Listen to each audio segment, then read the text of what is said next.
Their laughter, that is the indelible first memory, my parents' collective amusement. When I informed them my sister had deliberately excluded me from her wedding, they were immediately dismissive. It must be merely a jest, my father, Victor chuckled with condescension. My mother Clara even performed an eye roll. Yet, it was definitively not a joke. The formal invitation was never extended. The rehearsal dinner, the official ceremony, the lavish reception, I had been systematically excised. They ensured my name was not even remotely voiced. And still, my parents maintained their unwavering support for my sister, acting as though I fully warranted the public humiliation. I chose to abstain from any confrontation. I refused to beg for inclusion. I offered a placid smile, nodded, and permitted them the misguided satisfaction of perceiving me as the dupe. My sister Laura and I, in our childhood, routinely exchanged confidences beneath the bed covers. She pledged a lifelong mutual loyalty. I accepted her promise as truth. However, as the years progressed, her demeanor grew increasingly callous. A subtle slight here,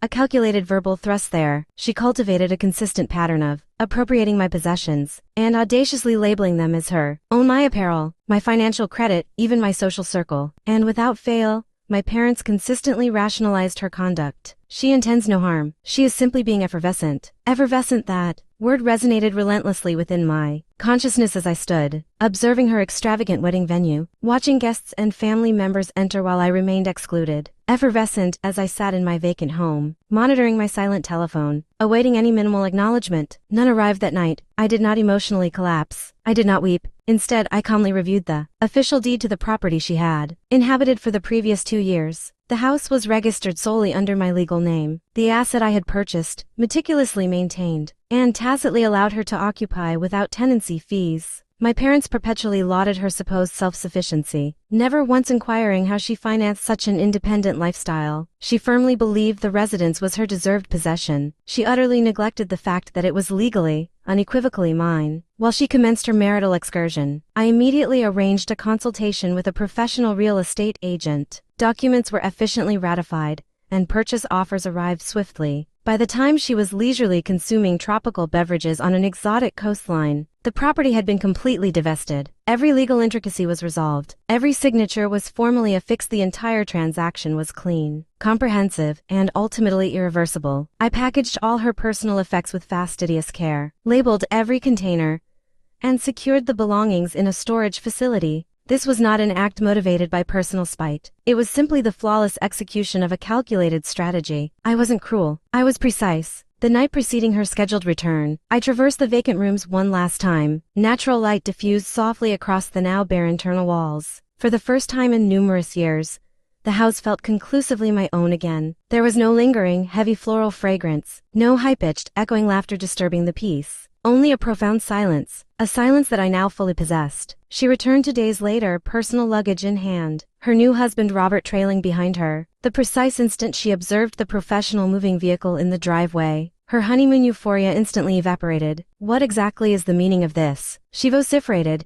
advancing toward me with hostility. "The meaning is quite straightforward," I stated evenly. "You no longer maintain residence here." She became instantly immobile, her eyes frantically darting between the transport vehicle, the marked containers, and the professional personnel carrying out her furnishings. Her new husband appeared noticeably disconcerted, shifting his stance with palpable awkwardness. "You are utterly incapable of undertaking this action," she hissed, her voice betraying fear. "I already concluded the action." My parents arrived within the hour. Their complexions were flushed, not from social discomfort, but from unmitigated fury. They publicly berated me in front of the surrounding neighbors, aggressively demanding an immediate rationale. My mother's voice was afflicted with a tremble. "How could you possibly display such a lack of compassion?" I waited until their emotional vocabulary was entirely depleted, until they were left with only labored, ragged breathing and absolute silence. Then I articulated my position. "When she deliberately omitted me from her marital celebration, you characterized it as a minor jest. When she openly humiliated me, you merely offered amusement. When she habitually misappropriated what was legitimately mine, you consciously averted your gaze. This house was my property. You merely permitted yourselves to disregard that fundamental fact. I have simply furnished a necessary recollection." My father clenched his jaw, fruitlessly searching for any effective counter-argument. None presented itself. My mother's lips separated slightly, but no coherent sound was produced. They suddenly appeared drastically diminished, unexpectedly vulnerable. For the first time, I witnessed them truly speechless. My sister's face contorted into a complex expression of intense disbelief and uncontrolled rage. she finally grasped the profound magnitude of her irreversible loss. Not merely a structure for habitation, but the financial security she had ostentatiously proclaimed as her own. Her new husband would not be obligated to support her financial instability any longer. I had successfully guaranteed that outcome. I had no necessity to raise my voice. I had no desire to gloat. I simply turned, handed her the final, small container of personal effects, and walked definitively away. The movers secured the truck. The engine commenced its function, and the final physical evidence of her tenure in my house vanished down the street. That evening, my communication device vibrated incessantly with incoming messages,